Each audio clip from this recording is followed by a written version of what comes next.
For 9 years, one man rode into American living rooms every single week and made an entire country feel like they knew him.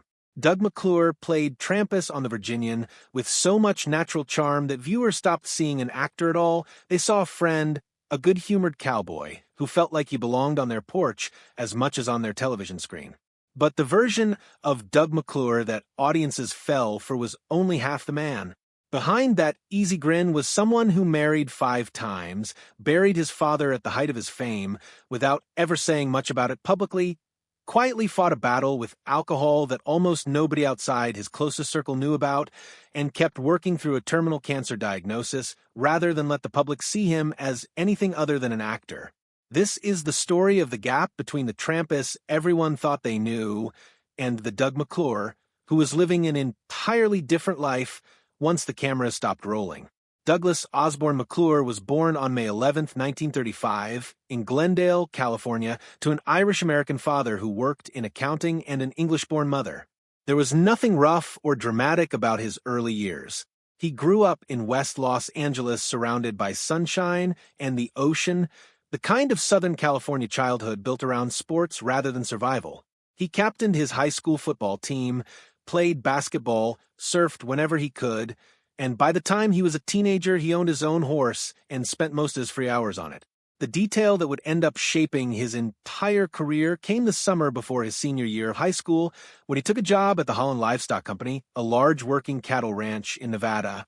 For 3 months, he wasn't play-acting at ranch life the way most California kids who loved westerns did. He was actually living it up before dawn, working with livestock, running on a schedule set by weather instead of a school bell. When Hollywood eventually cast him as a cowboy, he wasn't performing a fantasy. He was returning to something he had already done for real. Even so, acting wasn't a sure thing for him at first. After high school, he studied drama at Santa Monica City College before enrolling at UCLA, where he kept physical education as a fallback plan in case performing never panned out. Modeling work in commercials during college slowly opened doors into small television roles. First Men of Annapolis, then guest appearances on shows like Death Valley Days, Maverick, and The Twilight Zone. None of it made him a star, but it built a foundation. His first real break came in 1957 with a supporting role in the war film The Enemy Below alongside Robert Mitchum. It was while filming that movie on location in Hawaii that Doug met opera singer Faye Brash, and the two married soon after. Their daughter Tane was born while Doug was still working to establish his career, and the marriage lasted until 1961, the first of 5 chapters in a personal life that would keep restarting almost as often as his professional one kept reinventing itself.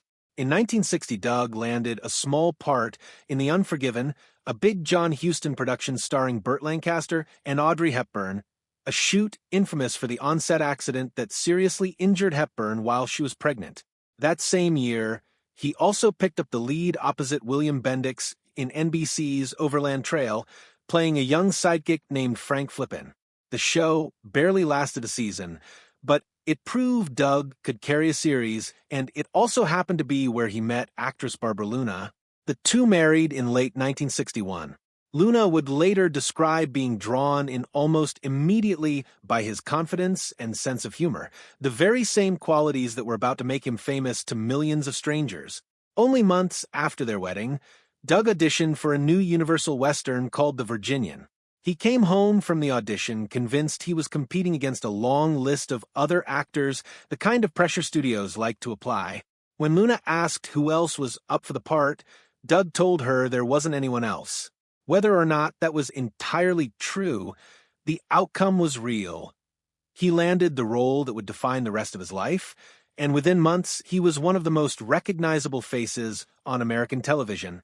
For his marriage, the timing could not have been worse.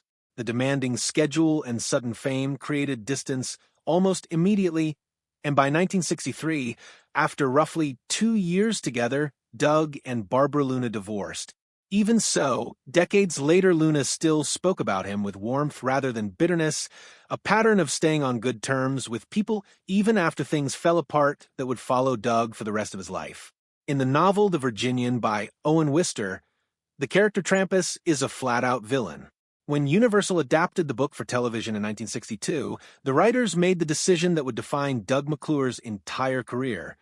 They turned Trampus into a mischievous, good-natured cowboy audiences could actually root for.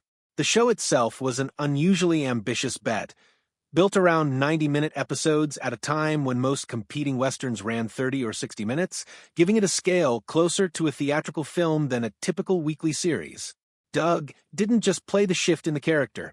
Colleagues consistently said his own natural humor and genuine comfort around horses bled directly into Trampus until it became hard to tell where the performance ended and the real Doug began. The show wasn't initially built around him. It centered on the title character, played by James Drury, and Judge Henry Garth, played by Lee J. Cobb. But fan mail kept climbing, and the writers kept expanding.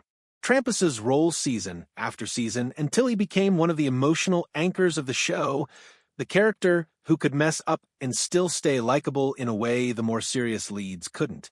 The Virginian ran an unusually long 9 seasons from 1962 to 1971, racking up 249 episodes, one of the longest runs any Western series ever achieved on American television. Cast members came and went constantly across those 9 years, but only 2 actors stayed for the entire run, James Drury and Doug McClure. That shared endurance turned into a real friendship, one where the 2 men reportedly spoke by phone several times a week for decades afterward, a bond that outlasted every one of Doug's own marriages. While the show was turning him into a household name, Doug's private life kept following its own separate, far less stable rhythm. In 1965, right as the Virginian was reaching the peak of its popularity, Doug's father, Donald Reed McClure, died at 61. The public was watching a rising television star at the height of his career. Almost nobody was watching a son quietly grieving his father in the middle of that same success.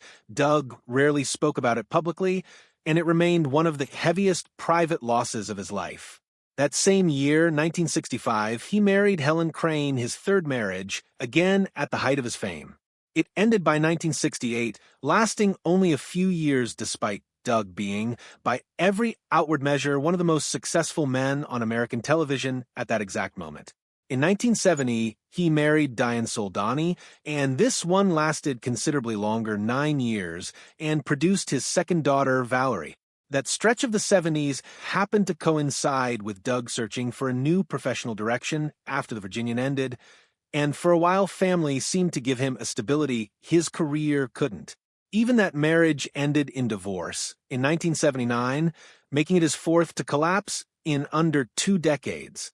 And yet people who knew him consistently described someone who refused to let any of it turn him bitter, someone who kept opening back up to new relationships instead of shutting down, treating each failed marriage as a closed chapter rather than a permanent verdict on himself. When the Virginian ended in 1971, Doug McClure was only 36 years old, still young by any Hollywood measure, and Universal clearly believed there was more career ahead of him. He was quickly lined up for The Judge and Jake Weiler alongside Bette Davis, but the pilot didn't generate enough interest to become a series and was released only as a standalone television movie.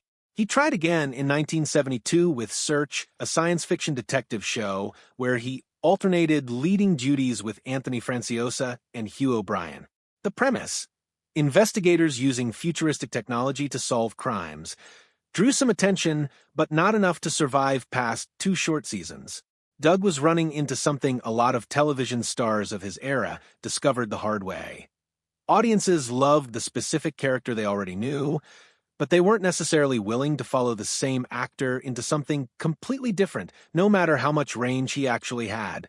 He later joked that people sometimes acted like he had simply vanished from the industry altogether, when in reality he never stopped working, he just wasn't being seen by the same tens of millions of households every single week anymore. Rather than chase another Trampus-sized hit, Doug shifted into something almost nobody would have predicted: mid-budget fantasy adventure films based on the novels of Edgar Rice Burroughs. In 1974, he starred in The Land That Time Forgot, playing a man stranded on an island crawling with prehistoric creatures. Critics weren't impressed, but audiences kept showing up, both in theaters and later in television reruns, and that success opened the door to more of the same. 2 years later came At the Earth's Core alongside horror legend Peter Cushing, then The People That Time Forgot in 1977 and Warlords of Atlantis in 1978. None of these turned him into a box office giant, but they gave him a steady, distinct presence in a genre that would go on to earn a loyal cult following decades later. His television work kept going in parallel. Appearances in Barbary Coast with William Shatner, a role in the acclaimed miniseries Roots, and guest spots on Fantasy Island, Airwolf Murder, She Wrote, and The Fall Guy. His last major regular role came between 1987 and 1991 when he played Kyle Applegate, first the mayor, then the sheriff, on the fantasy sitcom Out of This World, introducing an entirely new, younger audience to Doug McClure, who had probably never heard the name Trampus. On paper, that stretch reads like a straightforward comeback story about resilience. Off-camera, during roughly that same period, several people who worked alongside Doug on his 1970s adventure films later described an actor who was quietly struggling with alcohol even while consistently delivering reliable professional work on set. It's a detail that barely made headlines while he was alive, in an era when actors were far more shielded from that kind of story than they would be today, but it fits a pattern that kept surfacing throughout his adult life, public steadiness paired with a private struggle that almost nobody watching from home had any real way of knowing about. Colleagues who worked with him during those years often described the same contradiction. A man who showed up on time, knew his lines, and made everyone around him laugh between takes, while carrying something heavier just beneath the surface that he never let slow down the job. It's the kind of thing that only tends to come out in hindsight once the people who saw it firsthand no longer feel the need to protect the image audiences had of him. Later in 1979, while working in England, Doug met Diane Funberg. The two married that same year, and unlike everything that came before it, this marriage lasted the rest of his life, 16 years, all the way until his death in 1995. Diane was the one beside him as his fame settled into something quieter and his health eventually began to fail, making her, by most accounts, the most important companion of his final years. Diagnosed with lung cancer in early 1994, Doug responded the way he had approached nearly everything else in his career. He kept working. That same year, he reunited on screen one more time with James Drury for a Western reunion film and took a small role in the big screen Maverick starring Mel Gibson and James Garner, a project that carried extra meaning since Doug had appeared in a minor role on the original Maverick television series decades earlier, right at the start of his career. He kept accepting new projects throughout treatment, telling colleagues he didn't want to be seen as a patient before he was seen as an actor. That determination culminated in one of the most meaningful moments of his professional life, when on November 16, 1994, he received a star on the Hollywood Walk of Fame, recognition for nearly 4 decades in the industry, arriving just as his body was beginning to fail him. Early in 1995, while filming in Hawaii, Doug collapsed on set. Colleagues initially feared a stroke, but tests back in Los Angeles revealed the cancer had spread to his liver and bones. He died on February 5, 1995, in Sherman Oaks, California, at 59 years old, just months shy of his 60th birthday, and was buried at Woodlawn Memorial Cemetery in Santa Monica. His final film, Riders in the Storm, was completed while he was still fighting the illness and was only released after he had already passed away. There's one more detail that says a lot about how people actually felt about him. Years later, The Simpsons character Troy McClure was partly built as an affectionate nod to Doug, and according to his own daughter, he found the joke genuinely funny. His kids sometimes called him Troy behind his back just to make him laugh. His daughter Tane went on to build her own career as an actress and singer, while his daughter Valerie chose a quieter, more private path, and both kept their father's memory close for years afterward.